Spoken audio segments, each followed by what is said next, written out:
Y aquí llegamos al comienzo del capítulo 3, dentro de esta travesía que estamos haciendo por el camino de las palabras.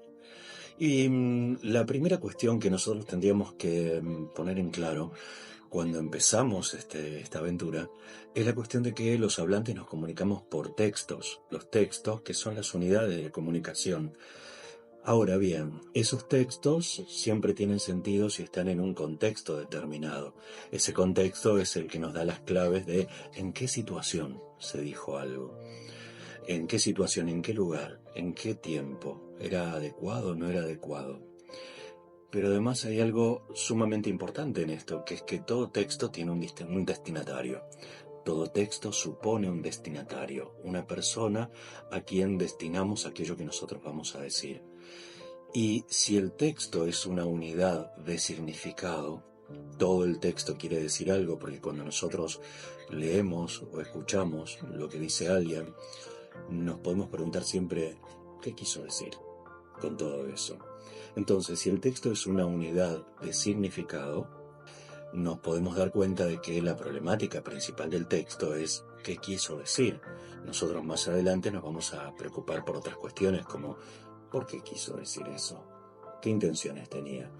Pero en principio sabemos que todo texto dice algo. Entonces, esa unidad de significado es la que me permite poder pensar en qué se quiso decir, porque un texto dice algo. Y los textos están formados por una secuencia, por mínimamente una secuencia de oraciones. Entonces la oración es la unidad mínima del significado.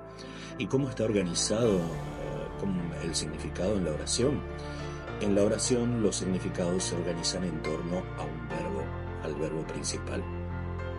Por lo tanto, nosotros cuando hablemos de la oración vamos a considerar a la oración como una unidad de significado pequeña que nosotros podemos extraer para poder analizar y para poder resolver la cuestión de cómo están organizados los significados internamente dentro de esa oración.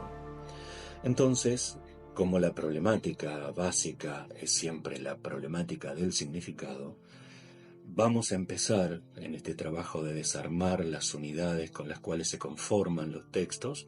Vamos a empezar por las palabras léxicas, porque como ustedes recordarán por las clases anteriores, que preferimos llamar capítulos, las palabras léxicas son las que tienen significado propio.